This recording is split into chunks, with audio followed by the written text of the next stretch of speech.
Many of you came in laughing and smiling and happy to see a friendly face this morning. Is that why you came? Why are you here? What's on your mind? Are you in the same place you were last week? Are you in the same place you'll be next week? If you came last week because the election had you down, then I can't imagine that the appointments and beginnings of the formation of a new government have you much cheered up this week. But if all that feels like a distant memory and entirely predictable just the way it's going, then maybe you've moved on to more timely worries. Time does seem to be moving oddly quickly these days, doesn't it? Maybe it's because there's so much concern and so much to do that we move from one thing to the next, just trying to keep our heads above water, trying to do the good we need to do for the future in a world that seems hell-bent and looking only to the past. If internal alarm bells are keeping you up at night, or you think the signs of things of what to come are getting clearer, I don't think you're alone.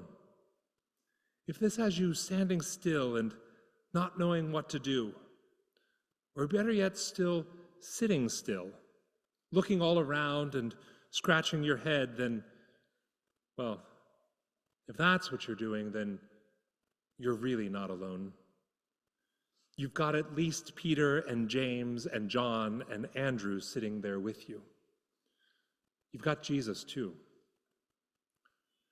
Last week, we found Jesus sitting on a grassy knoll across from the temple, watching a widow cast her last 2 coins, voting for an unjust system that had just promised to devour her house. And today's story is a continuation of that same afternoon. Jesus is sitting right where we left him last week. He hasn't moved, and he's still just watching. And he's joined by some friends. He's watching his temple, his church, and he's looking at its cultural significance, its traditions, its legacy, its rich history. He sees all of this. He sees the greatness that it was. And he sees these, quote, these great buildings and all the ancestors who had called it home. And then when the disciples come to talk to him, he tells them he also sees, get this, a pile of rubble. A building collapsed in on itself by its own inflexible stones. A house of faith that, devouring those on the margins as he had just said it does.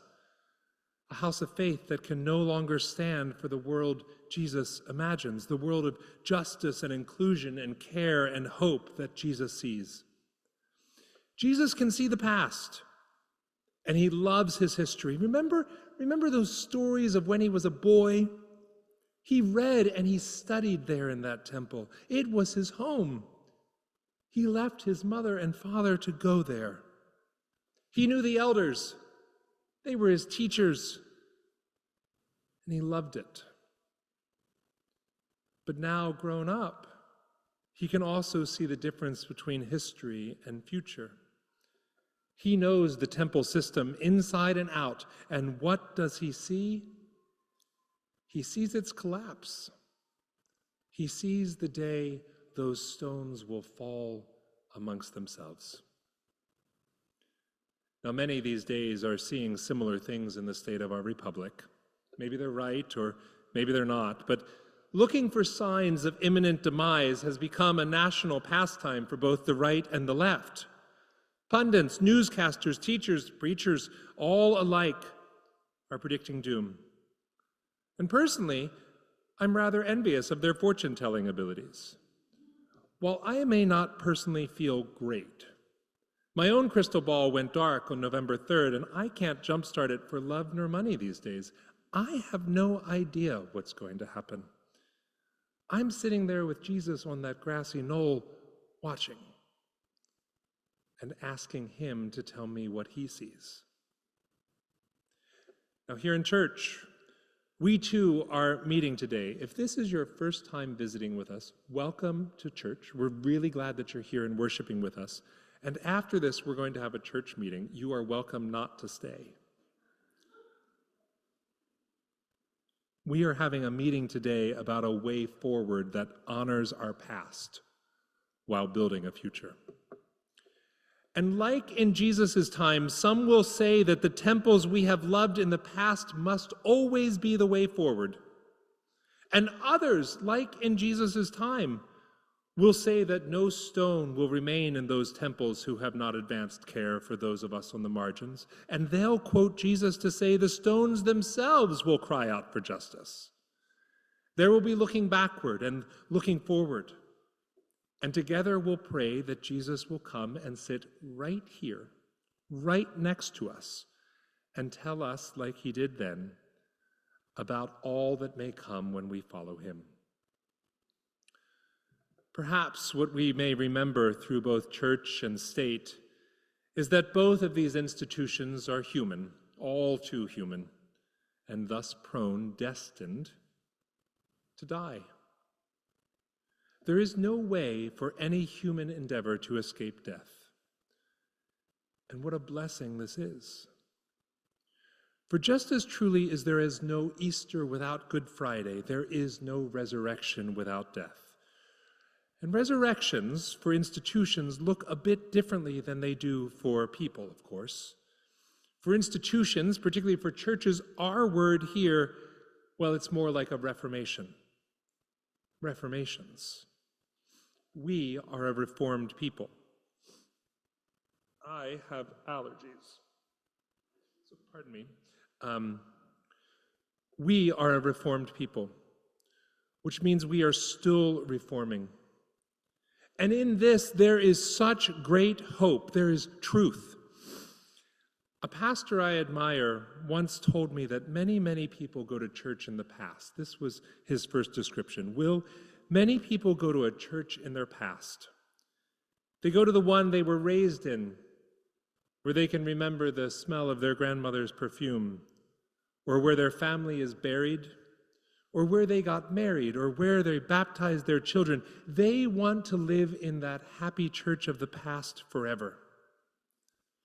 He went on to say, many other people go to church in the future, the one that will accept them, or marry them, or tell them that they too are beloved, or that will raise their children, or do the work of finally making the world right. They want to see the world come. Thy kingdom come today is their prayer. Now the former described the latter as impatient and liberal and young, and the latter described the former as stodgy and conservative and, well, other things. But the work of being the church, he told me, the pastor that he is, the work of being the church is holding the present. To hold past loves and future loves together in this one gloriously difficult moment that is today. And that, he says, is the church at worship. Worship. What we do together at 11 o'clock on Sunday mornings and other times. Worship is a time when we bring all of what we have and all of who we have been in order to become all of what we will be. Worship is the place of transformation. It happens here because it's not about us. It happens here because we pull up a piece of grass and sit next to Jesus, who watches, who teaches, who sees, who loves, and who calls. Jesus, who calls us from exactly where we are to be exactly where he wants to lead. And so here we are today, mere weeks after a national election. A day when our congregation comes to consider and ratify a decision of its leaders. with a holiday season barreling toward us and all the million other things all around us. Soon there will be turkeys and thanks, then Advent candles and longing, trees and light, and soon enough those stones that will toppled will be remade in the image of an innocent child. Imagine that. Stones come tumbling down, and a little child emerges with lamb and lion, with peace unimagined, with hope and faith and love. Those stones come down, and an innocent one will lead us. In the midst of past and future, in the looking for signs and the wonderings about what has been, we live in a moment that will never again be. And in this moment, Jesus tells us about all who we can be. He uses language, many do, that may scare us at first. This business of wars and rumors of wars and nation against nation and earthquakes and famines, this is reason for alarm. But be not alarmed, he cautions. Be not alarmed, for this will happen. This is but the beginning. The beginnings not of the end, but of a new beginning, of a new world coming to be born. Do not be alarmed, Jesus says, but do look for the signs. The signs are all around us, and they guide us, and they caution us, and they invite us. They invite us not to the past, but to a future that is reformed and still always reforming. A future that carries, but is not limited by who it has been. Look for signs, and beware of those who issue ultimatums and cling to the past. Beware of those stones that think they cannot come down. Beware, but do not be alarmed at these signs. But do look. Do look.